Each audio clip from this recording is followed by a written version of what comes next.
ادھر گلی میں گیا ہے۔ گلی کے آخر میں جو کوٹھی ہے اس کے انکیسی میں شری ٹنکا کے لوگ آ رہے ہیں۔ پچھلے 2 ہفتوں سے آج ان میں سے ایک آدمی خوبصورت سی لڑکی کے ساتھ سامنے والی کوٹھی کے پھاٹک پر ٹیکسی میں سے اترا اور پھر وہ دونوں اس کوٹھی میں چلے گئے۔ تمہارا یہ دوست یہاں کار روک کر ان کے پیچھے گیا اور اس کے بعد وہ شری ٹنکا والے تو ایک کار میں واپس چلے گئے، لیکن وہ لڑکی اور تمہارا دوست شاید ابھی تک اس انکیسی میں اندر ہی ہیں۔ پہلے تو میرا جی چاہ رہا تھا کہ پولیس کو فون کر کے چھاپا ڈلواؤں، پھر میں چپ ہو گیا کہ اوباش لوگ ہیں، کون ان کے منہ لگتا ہے۔ بوڑھے نے کہا، او اچھا، میں دیکھتا ہوں۔ صفدر نے سر ہلاتے ہوئے کہا اور پھر تیزی سے واپس پلٹا، لیکن یہ اتنی ساری کاریں اور یہ آدمی اور تمہارے ساتھ بھی کوئی یورپی لیڈی ہے، کیا وہ آوارہ تم سب کا دوست ہے؟ بوڑھے نے اسی لمحے چونک کر پوچھا۔ اسے شاید صفدر کے ساتھیوں کا خیال اب آیا تھا۔ ہاں، یہ سب دوست ہیں، صفدر نے مڑے بغیر کہا اور تیز تیز قدم اٹھاتا اس گلی کی طرف بڑھ گیا۔ اس نے اشارے سے اپنے ساتھیوں کو بھی ادھر آنے کے لیے کہا۔ تھوڑی دیر بعد وہ سب اس انکیسی کے فاٹک کے سامنے کھڑے تھے۔ پھاٹک کھلا ہوا تھا اور اندر کوئی آدمی بھی نظر نہ آ رہا تھا۔ صفدر نے انہیں بوڑھے سے معلوم ہونے والی تفصیل بتا دی۔ اوہ، پھر تو واقعی کوئی خاص چکر ہے۔ اب تک تو یہی معلوم ہوا تھا کہ وہ لڑکی عمران کے ساتھ تھی۔ نعمانی نے اسے خود کار سے اترتے دیکھا تھا۔ اب بوڑھا بتا رہا ہے کہ عمران ان کا تعاقب کر رہا تھا۔ کیپٹن شکیل نے کہا، میرا خیال ہے کوٹھی خالی ہے، جولیا نے کہا، اور پھر وہ سب اندر داخل ہو گئے۔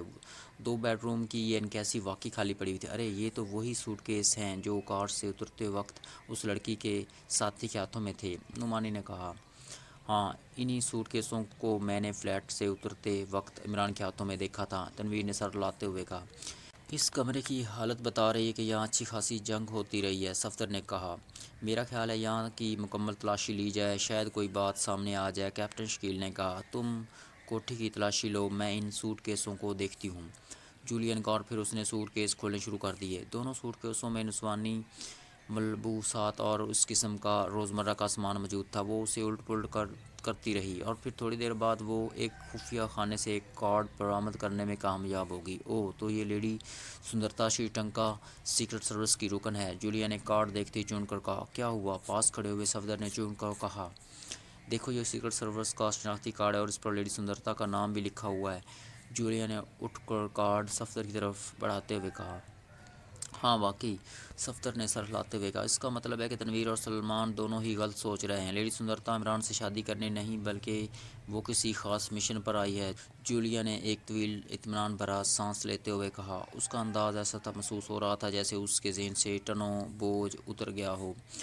اوہ، تو آپ ابھی تک کسی الجھن میں پھنسی ہوئی تھیں، صفدر نے ہنستے ہوئے کہا۔ ارے یہ کاغذ، اچانک کیپٹن شکیل نے چون کر کہا اور وہ اس وقت الماری کھولے اس کی تلاشی لینے میں مصروف تھا۔ کاغذ؟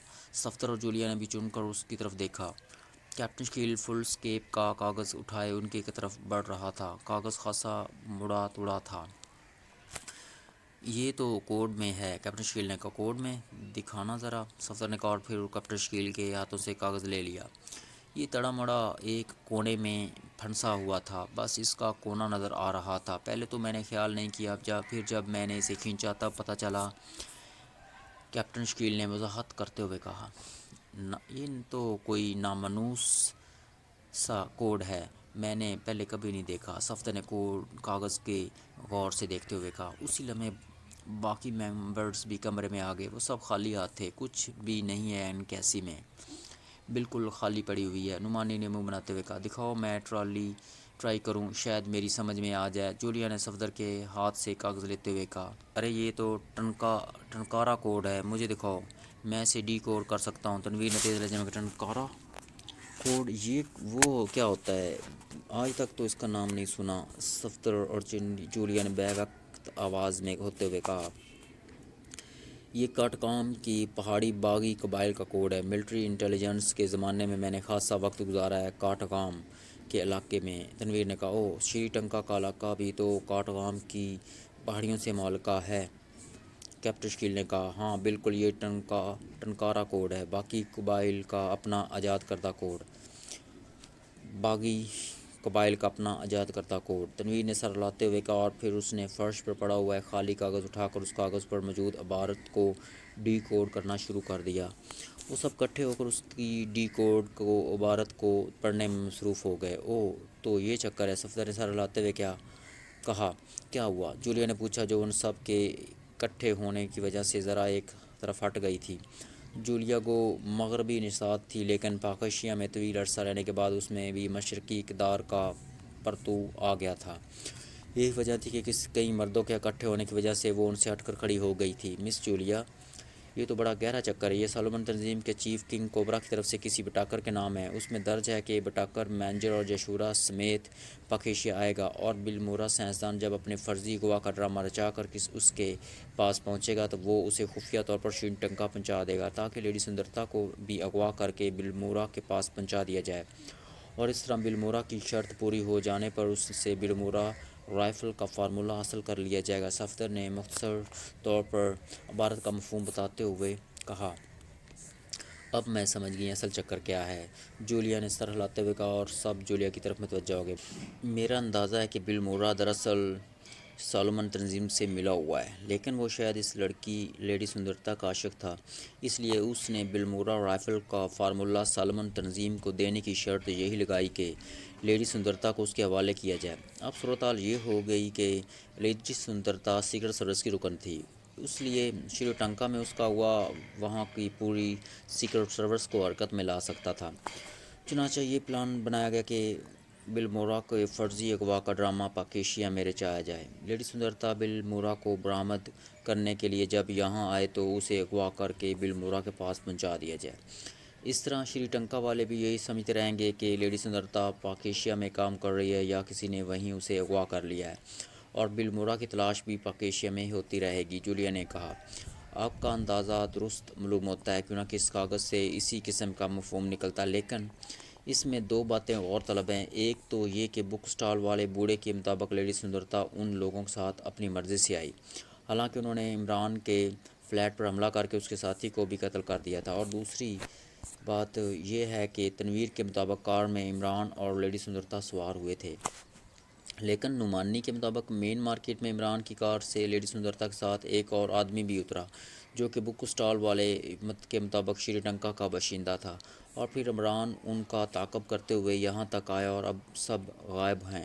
تو اس سے تو یہی ظاہر ہوتا ہے کہ لیڈی سندرتا بھی دراصل ان سے ملی ہوئی تھی، اور عمران کے فلیٹ میں جانے کا مطلب اپنے ساتھی کو راستے سے ہٹانا تھا، تاکہ کل عمران گواہی دے سکے کہ واقعی اس کے ساتھی کو قتل کیا گیا ہے۔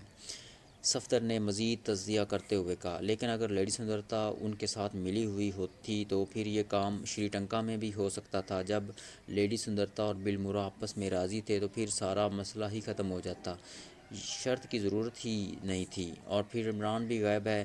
میرا خیال ہے کہ لیڈی سندرتا کسی اور چکر میں ان کے ساتھ یہاں آئی ہے، اور پھر عمران ان کا تعاقب کرتا ہوا یہاں آیا تو ان لوگوں نے لیڈی سندرتا کے ساتھ ساتھ عمران کو بھی قابو میں کر لیا۔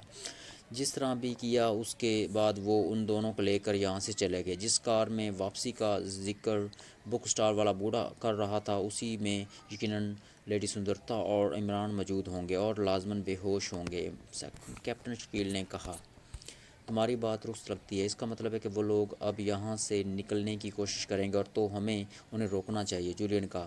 میرا خیال ہے ہمیں یہ ساری باتیں افسر کو بتا دینی چاہیے، اس کے بعد وہ جو بھی حکم دے، تنویر نے کہا۔ ٹھیک ہے، یہاں فون ہے، میں بات کرتی ہوں، جولیا نے تائید بھرے انداز میں کہا، اور پھر وہ فون کی طرف بڑھ گئی۔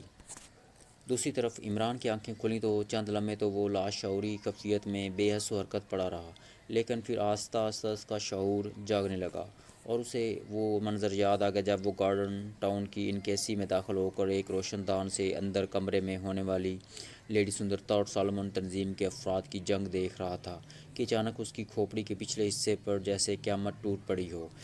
یہ ضرب اس قدر شدید تھی کہ ایک لمحے سے بھی کم عرصے میں اس کے ذہن پر تاریکی کے دبیز چادر سی پھیل گئی تھی، اور اس کے بعد اس کی آنکھ اب کھلی تھی۔ اس نے پوری طرح بیدار ہوتے ہی اٹھ کر بیٹھنے کی کوشش کی، لیکن دوسرے لمحے وہ ایک طویل سانس لے کر رہ گیا۔ اس کا جسم ایک اسٹریچر نما تختے کے ساتھ بندھا ہوا تھا۔ اس نے سر گھما کر دیکھا تو اس کے منہ سے ایک طویل سانس نکل گئی۔ ذرا فاصلے پر ویسے ہی تختے پر لیڈی سندرتا بندھی ہوئی پڑی تھی، اس کی آنکھیں بند تھیں اور چہرے کا رنگ زرد تھا۔ اس کے چہرے کا رنگ دیکھ کر عمران چونک پڑا، کیوں نہ کہ ایسا رنگ طویل بے ہوشی کے انجیکشن لگانے کا ہی نتیجہ ہوتا تھا۔ یہ ایک چھوٹا سا کمرہ تھا، بڑے بڑے پتھروں کا بنا ہوا۔ چھت کے قریب ایک گول سوراخ تھا جس میں سے ہوا آ رہی تھی۔ کمرے میں اس سوراخ کے علاوہ نہ کوئی کھڑکی تھی اور نہ دروازہ۔ چاروں طرف بڑے بڑے پتھر ہی تھے۔ عمران سوچنے لگا کہ وہ کہاں ہو سکتا ہے۔ اس نے اپنے جسم کو حرکت دینے کی کوشش کی، لیکن دوسرے لمحے وہ ایک بار پھر چونک پڑا، کیوں نہ کہ اس کے جسم کی حرکت بے حد سست تھی۔ ایسا لگتا تھا جیسے اس کا جسم کسی سست کر دینے والی دوا کے زیر اثر ہو، اور اسی لمحے صورتحال اس پر واضح ہو گئی۔ یقیناً اسے بھی لیڈی سندرتا کی طرح طویل بے ہوشی کے انجیکشن لگائے گئے تھے، لیکن عمران اپنی بے پناہ قوت مدافعت کی وجہ سے وقت سے پہلے ہوش میں آ گیا تھا، جبکہ لیڈی سندرتا ابھی تک بے ہوش تھی۔ ابھی وہ یہ سب کچھ سوچ رہا تھا کہ گڑگڑاہٹ کی تیز آواز پیدا ہوئی، اور عمران نے چونک کر اس آواز کے منبع کی طرف دیکھا۔ ایک بڑی سی چٹان دروازے کی طرح کھل رہی تھی، اور پھر چار افراد ایک ایک کر کے اندر داخل ہوئے۔ ان میں سے ایک گوریلے نما آدمی تھا، انتہائی لہیم شہیم۔ اس کا چہرہ کرخت اور انتہائی سخت گیر تھا، چھوٹی چھوٹی آنکھوں میں سانپ جیسی چمک تھی۔ اس کے پیچھے جو آدمی آیا تھا وہ وہی تھا جسے عمران نے گارڈن ٹاؤن کی انکیسی میں دیکھا تھا، اور جسے بٹاکر کے نام سے پکارا گیا تھا۔ تیسرا آدمی ایک پریشان کن بالوں والا تھا جو شکل و صورت سے ہی کوئی فلاسفر قسم کا آدمی لگتا تھا، اور آخر میں ایک لمبا تڑنگا آدمی تھا جس کے ہاتھ میں جدید قسم کی اسٹین گن تھی۔ بالمورا، دیکھو، یہی ہے نا تمہاری محبوبہ لیڈی سندرتا؟ گوریلے نما آدمی نے اس پریشان بالوں والے نوجوان سے مخاطب ہو کر کہا۔ ہاں کنگ کوبرا، واقعی یہی ہے، لیکن یہ تو شاید بے ہوش ہے، نوجوان نے سر ہلاتے ہوئے کہا۔ اس کی نظریں بڑے والہانہ انداز میں لیڈی سندرتا پر جمی ہوئی تھیں۔ لہجہ خاصا پرجوش تھا، اور اس کا نام سنتے ہی عمران سمجھ گیا کہ یہ وہی سائنسدان ہے جس کے اغوا کا مشن لے کر لیڈی سندرتا اس کے پاس آئی تھی۔ یہ ہوش میں آ کر اگر تمہاری کنیز بن جائے گی، تمہارے اشاروں پر ناچنے والی اس گوریلے نما آدمی نے، جسے کنگ کوبرا کہا گیا تھا، نے دانت نکالتے ہوئے کہا، تو پھر اسے ہوش میں لے آؤ۔ بالمورا نے بے چین لہجے میں کہا۔ ابھی نہیں، ابھی تمہارے اور ہمارے درمیان معاہدہ کی ساری شرائط کی تکمیل نہیں ہوئی۔ تمہیں چونکہ یقین نہیں آ رہا تھا، اس لیے میں نے تمہیں دکھا دیا ہے کہ لیڈی سندرتا واقعی ہمارے قبضے میں ہے۔ اب باقی شرائط پوری ہو جائیں گی تو پھر لیڈی سندرتا تمہارے حوالے کر دی جائے گی۔ کنگ کوبرا نے اسپاٹ لہجے میں کہا۔ میں ساری شرائط کی تکمیل کے لیے تیار ہوں، بالمورا نے فوراً ہی کہا۔ ٹھیک ہے بٹاکر، بالمورا کو لے جاؤ اور دفتر میں بٹھاؤ۔ میں آ رہا ہوں، میں ذرا اس عمران سے دو باتیں کر لوں، یہ ہوش میں آ چکا ہے، کنگ کوبرا نے بٹاکر سے مخاطب ہو کر کہا۔ یس باس، بٹاکر نے انتہائی مؤدبانہ لہجے میں کہا، اور پھر وہ بالمورا کو امرا لے کر اس پتھریلے کمرے سے باہر چلا گیا۔ اب اس کمرے میں کنگ کوبرا کے ساتھ ایک مسلح آدمی رہ گیا تھا۔ ہاں تو مسٹر علی عمران، مجھے افسوس ہے کہ بٹاکر نے خواہ مخواہ تمہیں یہاں تک آنے کی تکلیف دی، وہیں گولی مار کر چھوڑ آتا، لیکن وہ شاید مجھے دکھانا چاہتا تھا کہ وہ کتنی صلاحیتوں کا مالک ہے۔ کنگ کوبرا نے عمران کی طرف بڑھتے ہوئے بڑے طنزیہ لہجے میں کہا۔ میرا خیال ہے تم اس کا نام بدل دو، بٹاکر کی بجائے اٹھاکر زیادہ بہتر رہے گا۔ عمران نے بڑے مطمئن لہجے میں جواب دیتے ہوئے کہا۔ گڈ، ایسی حالت میں بھی تمہاری مزاج کی حس کام کر رہی ہے، اس کا مطلب ہے تم خاصے ٹھنڈے دماغ کے مالک ہو، اور ایسے لوگ مجھے پسند ہیں جو ہر قسم کے حالات میں اپنا دماغ ٹھنڈا رکھیں۔ کنگ کوبرا نے دانت نکالتے ہوئے کہا۔ لا حول ولا قوت، اگر مجھے پتہ ہوتا کہ میرا انجام یہ ہونا ہے تو میں کافی عرصہ پہلے شادی کر کے کسی کونے گدرے میں بیٹھ کر بچوں کی ٹیں ٹیں سننے میں مصروف ہو جاتا۔ تم خود سوچو، بالمورا کو تو ملے لیڈی سندرتا، اور میرے حصے میں تم جیسا گوریلا ہے۔ عمران نے منہ بناتے ہوئے کہا۔ تم شاید کوشش کر رہے ہو کہ مجھے غصہ دلا سکو، اور تمہاری ایسی کوئی کوشش کامیاب نہیں ہو سکتی۔ اور میرے پاس تمہاری یہ اہم کانہ باتیں سننے کا بھی وقت نہیں ہے۔ مجھے تو اطلاع دی گئی تھی کہ تم پاکیشیا کی خطرناک ترین شخصیت ہو، لیکن تم نے بہرحال مجھے مایوس کیا ہے۔ تم تو حقیر کیچوے سے بھی بدتر ثابت ہوئے ہو، اس لیے بہتر یہی ہے کہ تمہارے بوجھ سے اس دھرتی کو نجات مل جائے۔ کنگ کوبرا نے اسی طرح اسپاٹ لہجے میں کہا، اور پھر وہ اپنے مسلح آدمی کی طرف مڑا۔ کارلو، تم اس احمق پر کتنی گولیاں ضائع کرنا چاہتے ہو؟ کنگ کوبرا نے اپنے آدمی سے مخاطب ہو کر کہا، بس صرف ایک ہی گولی کافی ہوگی۔ مسئلہ آدمی کارلو نے بااعتماد لہجے میں جواب دیتے ہوئے کہا، نہیں، ایک گولی سے پاکیشیا کی اتنی بڑی شخصیت کو مارنا اس کی توہین ہے۔ تمہیں اجازت ہے کہ تم پورا برسٹ اس کے جسم میں داخل کر دو، کنگ کوبرا نے سر ہلاتے ہوئے کہا، اور پھر دروازے کی طرف مڑ گیا۔ وہ حاتم طائی کا نام تو خواہ مخواہ مشہور ہو گیا ہے، کیا بات ہے اس فیاضی کی! لیکن اللہ نے شاید تمہیں لمبا چوڑا جسم دے کر عقل والا خانہ خالی رکھ دیا ہے، عمران نے اسی طرح مطمئن لہجے میں کہا، جب کہ اس مسلح آدمی نے اسٹین گن کاندھے سے اتار کر عمران کی طرف سیدھی کر لی تھی۔ ان باتوں سے اب کوئی فائدہ نہیں، بہادروں کی طرح موت کو گلے لگاؤ۔ موت تو بہرحال آنی تھی، پاکیشیا میں نہ صحیح، شری لنکا میں صحیح۔ کنگ کوبرا نے مڑ کر دانت نکالتے ہوئے کہا، میں موت کی بات نہیں کر رہا، تمہاری عقل پر ماتم کر رہا ہوں۔ واقعی اگر عقل جسامت کے لحاظ سے دی جاتی تو دنیا میں سب سے بڑا عقل مند ہاتھی ہوتا۔ کنگ کوبرا صاحب، تمہارا کیا خیال ہے کہ لیڈی سندرتا کو بل مورا کے حوالے کر دینے سے تمہیں بل مورا رائفل کا فارمولہ مل جائے گا؟ عمران نے مسکراتے ہوئے کہا، اوہ، تو اب تم کوشش کر رہے ہو کہ مجھے چکر دے کر اپنی زندگی بچا لو؟ تمہارا اس سے کیا تعلق؟ مجھے فارمولہ ملتا ہے یا نہیں ملتا، یہ میرا درد سر ہے۔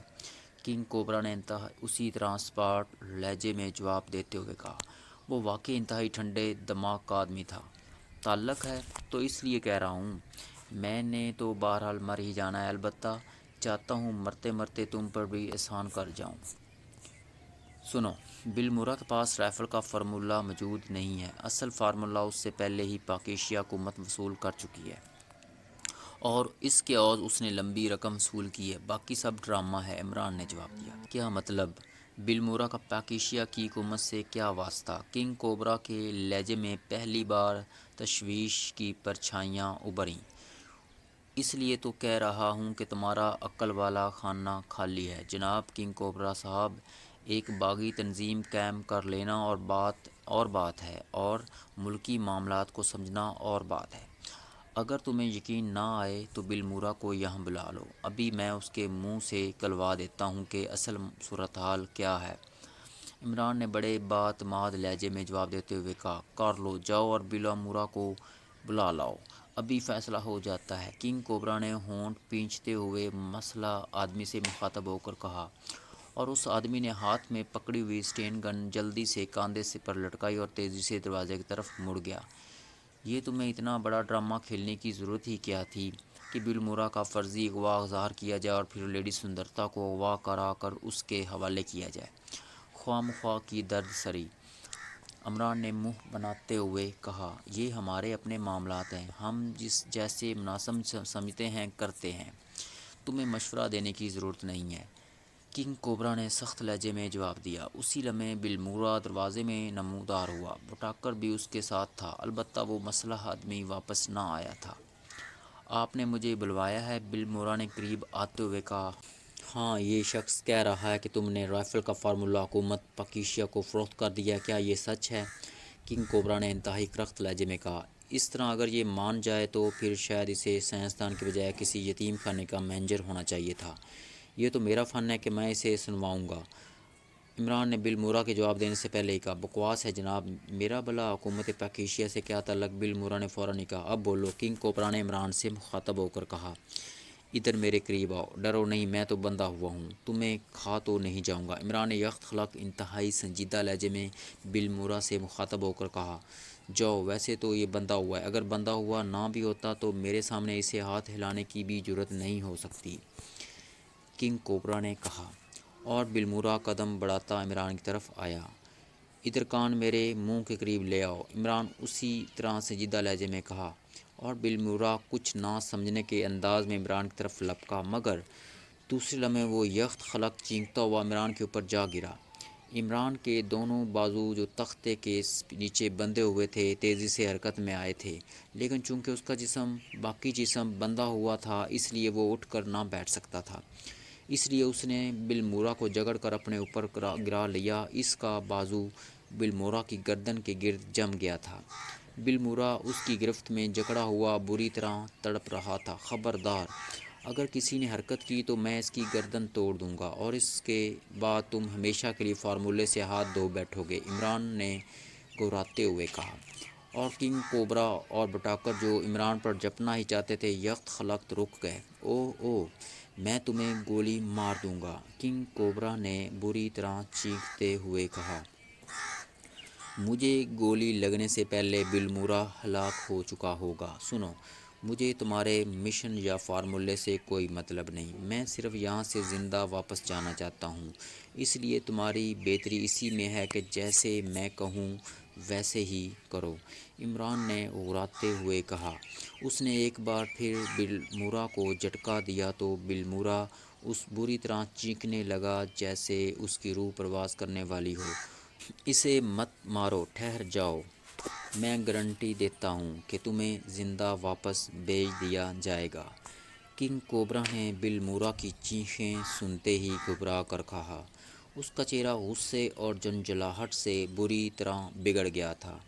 بٹاکر، میرے جسم کے گرد کسی ہوئی بیلٹیں کھولو، لیکن سنو، جیسے ہی میں نے محسوس کیا تم شرارت کر رہے ہو، میں ایک لمحے میں تمہارے سائنسدان کی گردن توڑ دوں گا، عمران نے سرد لہجے میں کہا۔ جیسے یہ کہتا ہے ویسے ہی کرو بٹاکر، واقعی یہ خطرناک شخصیت ہے، کاش مجھے ذرا بھی احساس ہو جاتا کہ یہ کس لیے بالمورا کو بلا رہا ہے، تو میں اسے گولیوں سے چھلنی کر دیتا، کنگ کوبرا نے جھلائے ہوئے انداز میں پیر پٹختے ہوئے کہا۔